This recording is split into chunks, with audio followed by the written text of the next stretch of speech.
your questions. We have additional time. I know it shows that the meeting ends at 5, but we're making extra time for Q&A today. So get your questions in there. So with that, let's kick it off with a question. And a dealer writes, well, dealers have seen a lot of positive effects from the elimination of VGP and transition to VSD. So what are the plans for 2021 for VSD? Hopefully not tying dealers back to an objective. Yeah, thanks, Todd. It's a good question.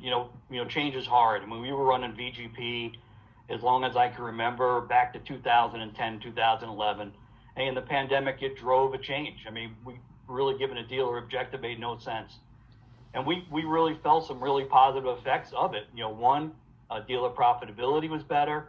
We caught better, customer experience, less, turnover in our salespeople. We've been able to get our cars connected. So we agree, a lot of positive effects. You're attacking the competition and not each other. At the end of the day, that's what we want. I want you to make money. I want you to take care of the customer. But we've committed to no objectives for the first quarter, and trust me, I am in there every month fighting to make sure that we can continue the program.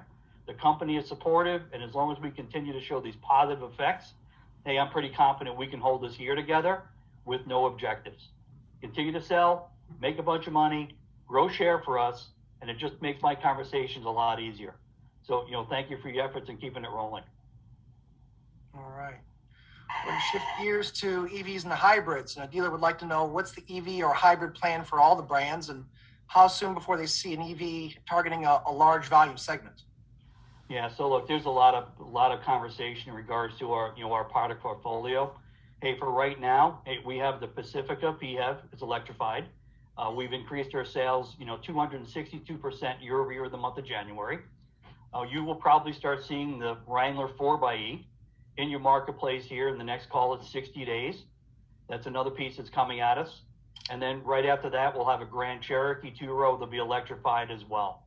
I can't give you, give you any, detailed information because we keep this kind of close to the vest. But again, just be confident that we have a plan that's cooking up behind the scenes, and we will be there when the timing's right. There is no doubt that industry is absolutely moving to electrification, and we will not be left behind. So, hey, stand by. Hopefully in the next few months we can share some of those plans. But again, we certainly have the plans cooking. Great. All right, let's shift to parts here. A dealer writes, parts availability in 2020 was a huge challenge to support our customers. How are we fixing that for 2021 to improve our customer experience and uptime for our fleet customers? Yeah, great question. It was definitely a challenge in the supply base across the board in 20. We've been working really hard with the supply base. We're making a lot of improvements right now. It's a matter of actually just getting stuff moving through from our supplier to our source depots and out to the region. So we're applying a lot of pressure right now on the supply base. We are seeing a lot of improvements. They still deal with some COVID-related absenteeism and that, but other than that, I think you'll start to see us positioning better and better in terms of our service level, our service fills over the next few weeks and next couple months. But we're making positive improvements. We troughed out back at around October. We've been upticking since then. Okay. All right. So there are a couple of questions I'll just bring together in one. It regards captive finance lending. The direct question is Stellantis going to have a captive lender? And there's some also just questions and comments around Chrysler Capital. If you could speak to that broadly, please. Yeah, so, again, hey, look, I think the relationship with Chrysler Capital has been extremely well, over the last, few years, and they've been our preferred partner. We've certainly had, good support from Ally as well. Yep, we do have an agreement, and there's always conversation that's occurring behind the scenes. But for now, kind of my game plan is I need to sell cars today, as our dealers need to sell cars today and tomorrow and next month. Of course, there'll be conversations, but as far as future direction, still unknown. But again, just really support. Good partners. They're buying product. They've got great market share. And I think, over the past, few years, and even really over the last couple of years, we've seen significant improvement of all our lenders. So, look, we'll start working on what the future game plan is. But right now, I'm real happy with Chrysler Capital and what they've done in the marketplace. Okay. Dealer writes, hi, Jeff, we miss you in the Northeast. What is the plan for the Chrysler brand going forward? So for the brand, I don't think I have any of the brand heads on board, but just take a look at what we still have. And we have the Chrysler 300. We just made a significant investment in the new Pacifica with we got a hybrid, we have an MCA, we have an all-wheel drive, we have the Pinnacle. So again, all things point to, hey, we continue to roll. I know that's a tough question, but at this point, I don't have anything to report in regards to the Chrysler brand. Any type of demise, as far as I know, as far as I can see. We have the head of the Chrysler brand, Tim Koneskis, is running it. We have meetings with the boss this week. But again, I think, I don't see him removing any brands. From everything I've seen early on, the Chrysler brand continues on. So, yep, stop stressing over it. Let's sell what we got today. Okay. Well, let me we've got a lot coming in right now here. Let me flip to more of a global question in a way. There's a number around this. One dealer writes, we've already seen the global semiconductor chip shortage impact manufacturing. How do you see this impacting our volume this year? Yeah, so, this chip shortage is really fluid. You saw today, General Motors got hit with a couple of their assembly plants. And look, we've been, knock wood, pretty fortunate on how our supply chain teams have been able to kind of hold it all together. Yeah, there's definitely some challenges, and we hopefully see some improvement as you roll into the second quarter.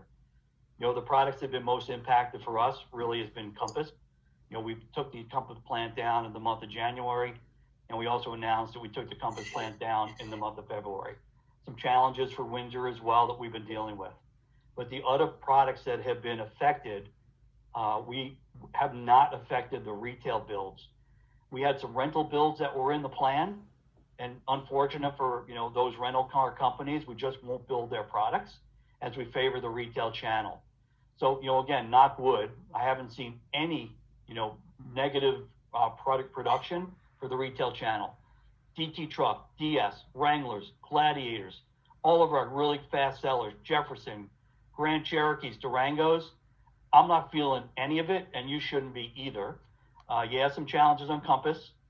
Maybe we lose a couple thousand Renegades, but I feel, the machine has done a really good job of holding it together.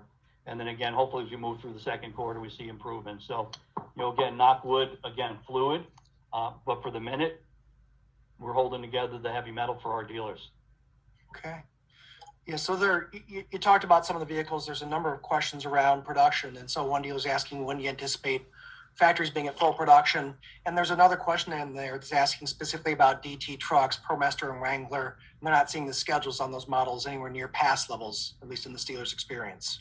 Yeah, so, kind of a little bit of craziness. 2019, our teams were basically on the phones and we were asking dealers to take cars. We were building some unassigned inventory to keep the production going. 2020, COVID hit, plant time was down. We got that bubble out of the system, which is, 6 weeks probably of too much inventory. And then we've just been unable to catch our breath at the retail channel, for 2020. So a pretty good balance.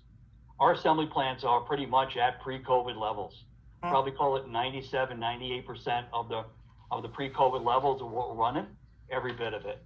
But again, we've just have a lot of excess orders, probably more than we've seen in quite some time, which is certainly slowing down our schedules.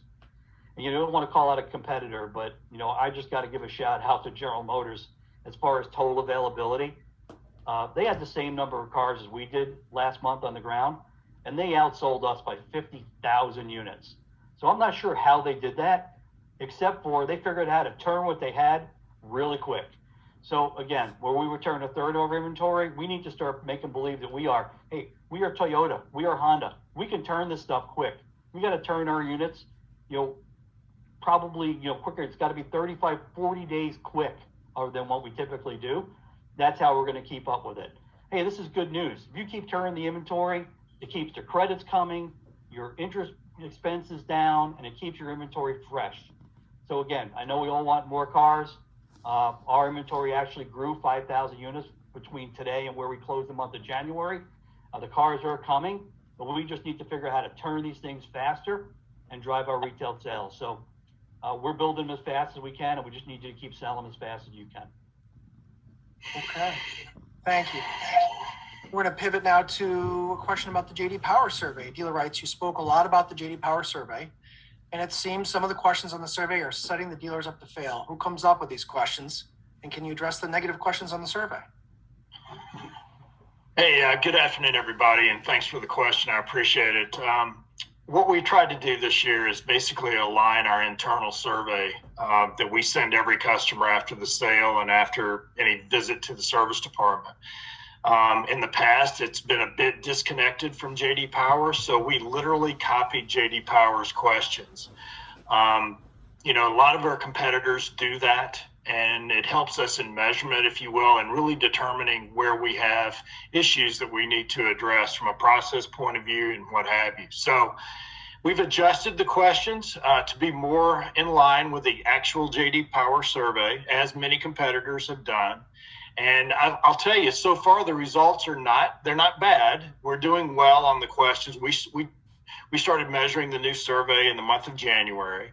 And so far, the question performance has been really good for our dealers. We're not counting those questions, by the way, right now for Customer First to be awarded the Customer First Award. They're just out there, you know, just getting seeded into the market, if you will. And certainly, you know, we'll be tracking that performance within the individual dealerships. But I guess the quick answer is we're trying to align with JD Power to be more reactive to what the survey is telling us and be more proactive in making process changes in the dealerships, much like our competitors. Thank you, Phil. Yep. Well, we have a Mopar question here with a question and an idea in one. Are there any plans for a wheel and tire program for Ram product?